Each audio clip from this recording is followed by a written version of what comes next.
প্রথমে মাংসগুলো টুকরো টুকরো করে কেটে নিলাম, তারপর কড়ায় তেল দিলাম,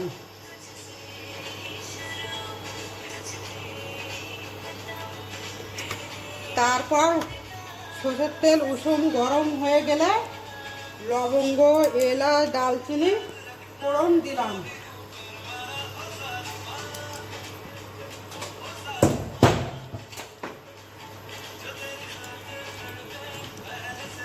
তারপর এটা গরম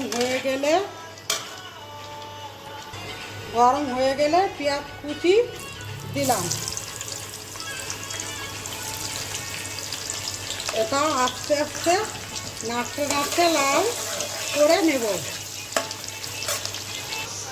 পেঁয়াজটা বাদামি করে নিলাম, তারপর আদা রসুন বাটা দিলাম 2 চামচ।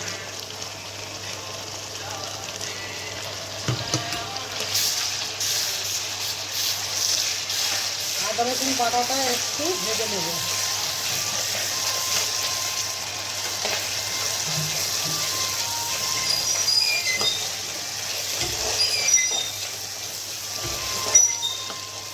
তারপরে লঙ্কা বাটা, হলুদ বাটা,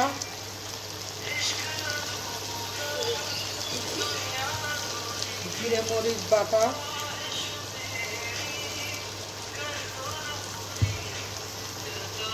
লবণ দিলাম, দিয়ে এটা নেড়ে নেব।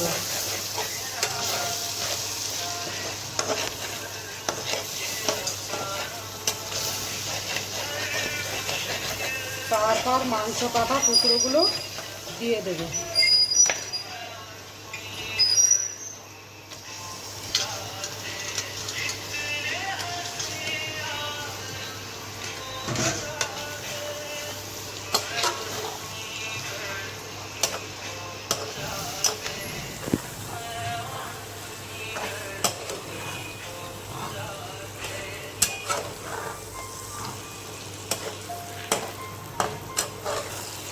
ভালো করে মাংসটা কষে নিলাম, নিয়ে একটু জল দিলাম।